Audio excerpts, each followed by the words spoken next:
hablábamos de Ignacio de Loyola, que es el santo que más insiste en aprender a discernir. Es decir, ponle cabeza a las cosas, ponle corazón y descubre lo que hay dentro de ti. Trabaja dentro de ti por preguntarte qué está pasando en tu interior. Dijo Jesús: en aquel tiempo llegó a su tierra Jesús y se puso a enseñar a la gente en la sinagoga, de tal forma que todos estaban asombrados y se preguntaban: ¿de dónde ha sacado esa sabiduría y esos poderes milagrosos?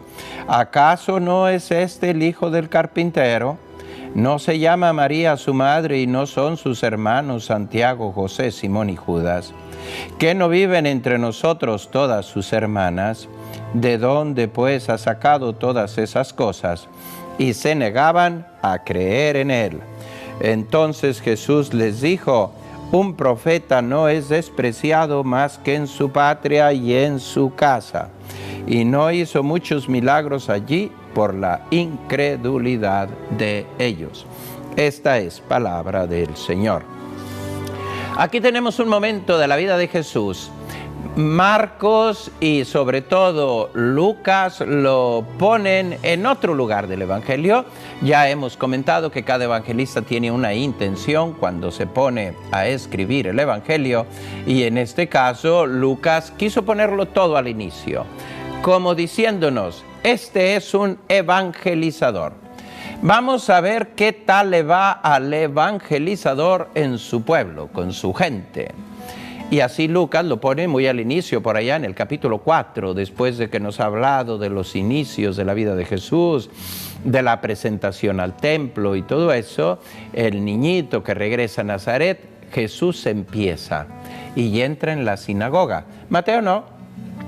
Mateo ya puso a Jesús a predicar en Cafarnaún, ya en torno al lago de Tiberíades, lago de Genesaret, ¿verdad? Ya Jesús ha hecho algunos milagros, comienza a ser conocido. ¿Y qué es lo que pasa? Pues que ya decide regresar a hacer una visita a su pueblo. Dice a su ciudad natal. Otras traducciones dicen a su patria. Su patria es como si cambiase de nación, regresar de Estados Unidos a México. Pues Jesús regresó. Debo decirte que me pasó a mí un poquito así. Yo me fui a Europa y duré muchos años que no regresé a México. La primera vez 6 años y la segunda otros 6 años. Entonces había una vecinita que su mamá le dijo: pues va a venir el hijo de doña Pachita, así se llama mi mamá, el padre. Y como tengo otro hermano sacerdote, dice: va a venir el padre Mario. Dice: no, el otro padre que está en Roma. Pues que tiene 2 hijos padres. Dice la niñita: pues sí, hija, tiene 2 hijos padres. Va a venir el padre. Pues llega el padre a su ciudad. Y pienso muchas veces en esta llegada de Jesús. Jesús fue a la sinagoga. ¿Y qué pasó? Lucas nos cuenta un poquito más, que le entregaron el rollo del libro, que lo abrió, que ahí leyó un pasaje del profeta Isaías, donde estaba escrito: el Espíritu Santo está sobre mí, etcétera, etcétera, etcétera. Y Jesús termina diciendo: hoy se cumplen estas escrituras. Aquí Mateo no, salta un poco todo eso. Dice simplemente que se puso a enseñar. Lucas nos dice lo que enseñó, porque leyó ese pasaje del profeta Isaías, donde dice que el Espíritu del Señor está sobre mí, y Jesús enseñaba, y dice: todos se quedaron asombrados. Aquí tenemos un primer gesto de lo que significa el impacto de la palabra de Jesús, el asombro. Quedarse asombrado es un primer paso para entrar en la palabra de Dios. No quiere decir que lo hemos entendido todo. No quiere decir, es el asombro. Creo yo que es muy importante que nosotros percibamos cuando leemos la palabra de Dios, cuando la escuchamos, cuando escuchamos un sermón, qué cosa nos impacta y nos asombra. En este caso parece que es la persona, pero vamos a ver si es eso, porque dice: ¿de dónde ha sacado esa sabiduría? ¿De dónde ha sacado esa sabiduría? Así es que aquí, fíjate nomás, esa gente reconoce que allí hay sabiduría. Luego vamos a ver un cambio de actitudes. Por el momento se reconoce que hay sabiduría. Esto es muy importante en nuestra vida porque a veces nosotros, por acción de Satanás dentro de nuestra alma, nos hace saltar lo que realmente nos ha impresionado. Y así caemos en ese fariseísmo. Los fariseos tenían enfrente de sus narices los milagros de Jesús, pero discutían por qué los hacía en sábado. Pero que no estás viendo el milagro. No, ya el milagro no importa. ¿Cómo que ya no importa? Es lo fundamental. Pues Satanás nos lleva por el mismo camino a todos nosotros. Nos olvidamos de que en la persona que vive a nuestro lado hay sabiduría, de que tiene ciertas virtudes, pero si hay una cosita que no nos gusta, pasamos a lo que no nos gusta. ¿No sucede eso mucho en las familias? ¿No sucede eso mucho en las amistades? Es que me hizo, pero si tú tienes una relación con esa persona de siglos, tú te enamoraste de esa persona, había cosas muy buenas, pero Satanás te ha llevado a ver solo lo que no te gustó. Y yo quiero subrayarte aquí, ellos veían en Jesús que tenía sabiduría. Segundo, y esos poderes milagrosos. Imagínate, ellos se daban cuenta de que Jesús tenía poderes milagrosos. ¿Pero qué pasó? Según el Evangelio de Lucas, dice, no, espérate que las cosas no van por ahí. Vamos a ver qué es exactamente lo que Jesús está diciendo o va a decir. Aquí tiene unos poderes milagrosos. Pregunta, ¿de dónde le vienen? Porque lo conocemos. Y aquí es donde entramos en el gran problema de Jesús. Creemos nosotros conocer a Dios y realmente no lo conocemos. No sabemos quién es.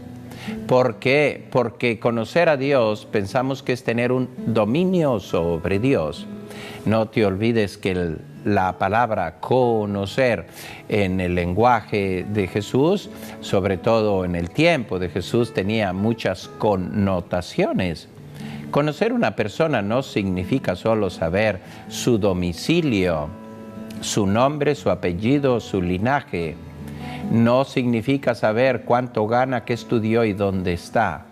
Las personas tenemos un misterio dentro de nosotros y muchísimo más la persona de Jesús. Ellos estaban escandalizados. Sabiduría y milagros de alguien que no se lo esperaban. Uno que ya era llamado hijo del carpintero. Uno que tenía sus primos allí alrededor. Recuérdate bien que la Biblia no distingue entre primos y hermanos. En la Biblia los primos se llaman también hermanos. Y se casaban entre hermanos.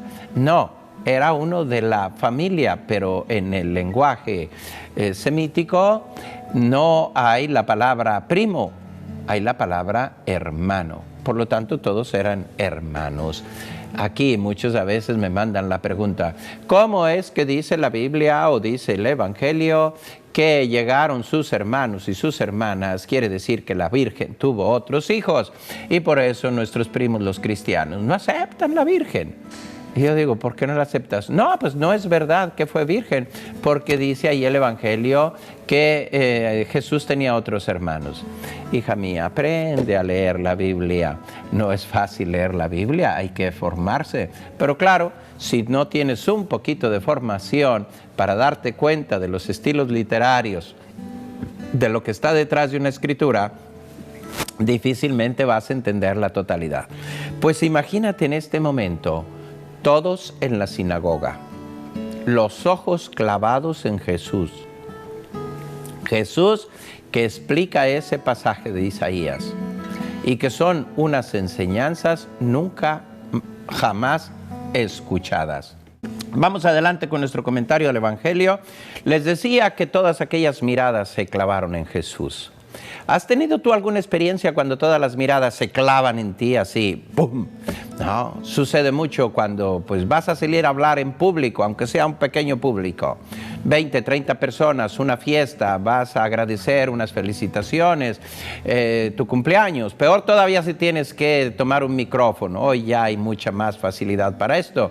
Pero años atrás, cuando dice, tienes que salir a leer pues durante la misa, sabemos que hasta 1965, Concilio Vaticano II, las mujeres no podían subir a lo que se llama el presbiterio.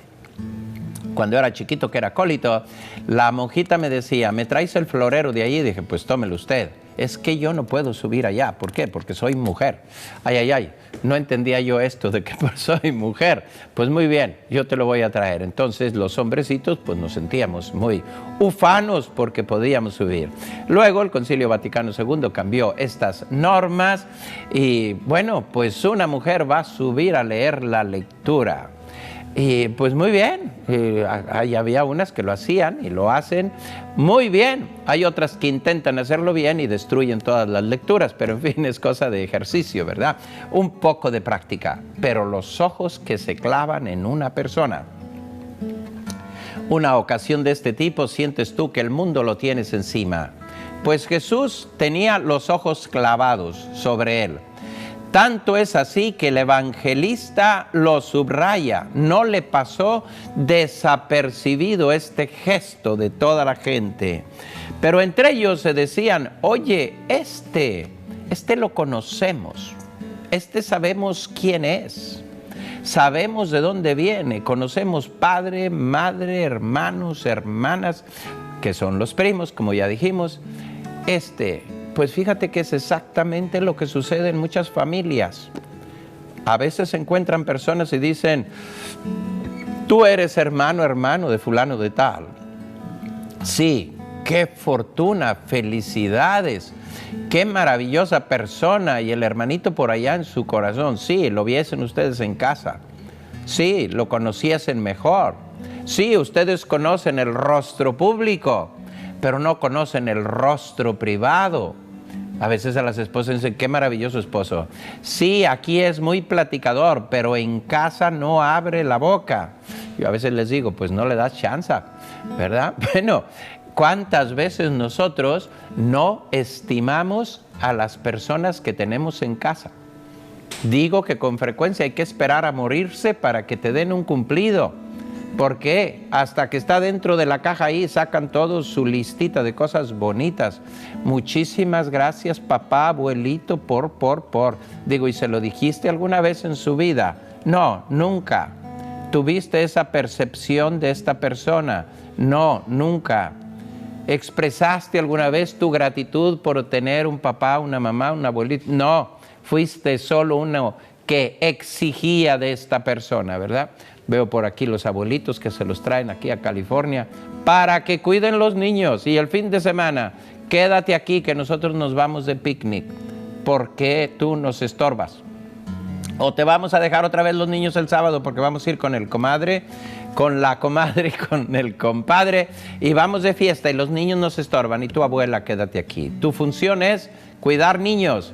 Oye, y el cariño y una palabra buena no existe, no existe.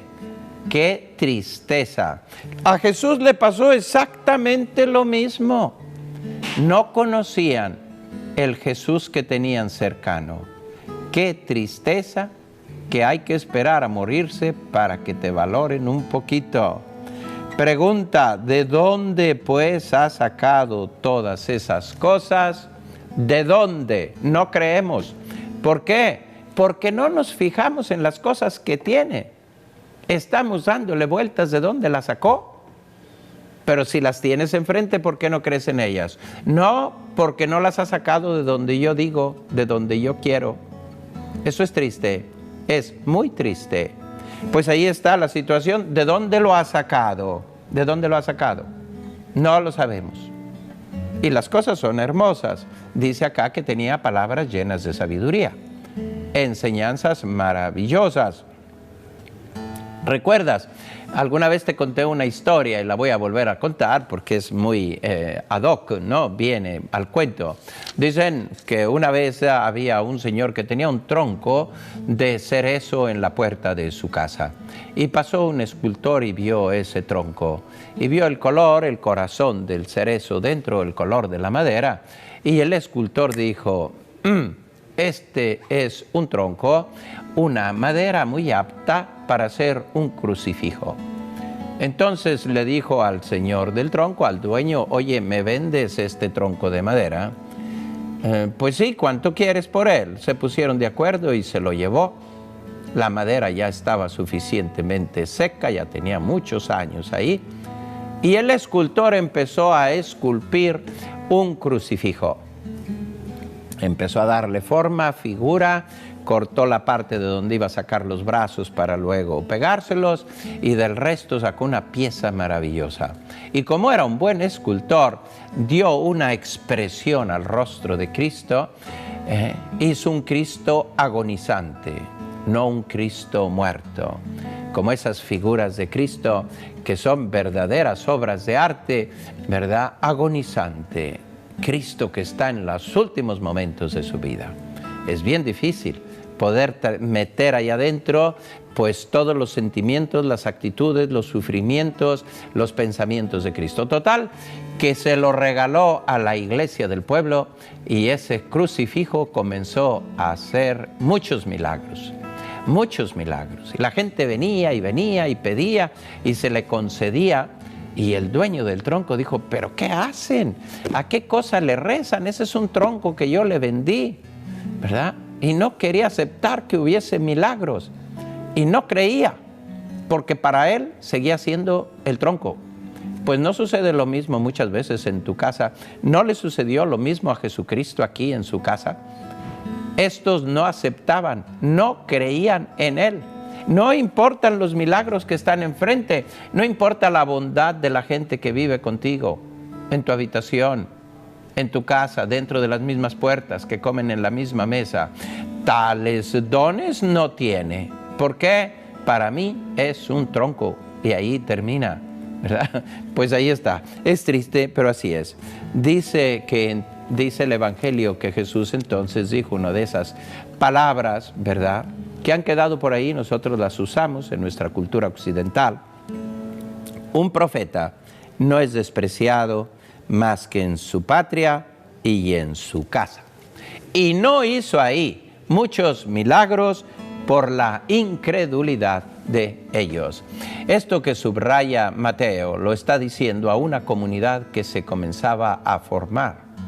Y Mateo tiene enfrente judíos que no se decidían a convertirse, judíos ya convertidos que no eran auténticos porque tenían un pie dentro y uno fuera, ¿verdad? No muy convencidos. Y Mateo les está diciendo, nuestro Mesías, el Dios con nosotros, el Cristo, ¿verdad?, es uno de nosotros. Y un profeta no es aceptado, ¿verdad?, en su propia patria. No es rechazado sino por los de su casa. Pues esto nos lleva a la reflexión de lo que pasaba a ellos ahí, pero también de lo que puede estar pasando en tu vida. ¿Qué aprecio tienes? ¿Con qué ojos ves a los que viven contigo, a tus parientes? ¿Con el ojo de sus defectos o eres capaz de reconocer la sabiduría, las cosas buenas que tienen? Bueno, como humanos tendrán malas, pero no niegues las cosas buenas. Porque yo les digo cuando hago cursos a matrimonios, ¿verdad? A propósito, nuestro curso matrimonial está yendo muy bien. Lunes, 7 de la noche, te invitamos, está lleno, la gente muy entusiasmada. Pues cuando está ese curso les digo, ¿se conocen ustedes de verdad? ¿Se aman todavía y tienen el aprecio que tuvieron cuando se casaron? Porque si tú te casaste con esta persona es porque viste alguna cosa buena. Si no ves ninguna cosa buena, ¿verdad?, difícilmente te adhieres a una persona. No pierdas eso bueno que viste. No te pase lo que a los judíos, que viendo sabiduría y milagros, se fijan más en sabemos de dónde vienes, cuál es tu casa, cómo se llaman tus parientes, pero si está la sabiduría ahí, los milagros ahí, pues acepta.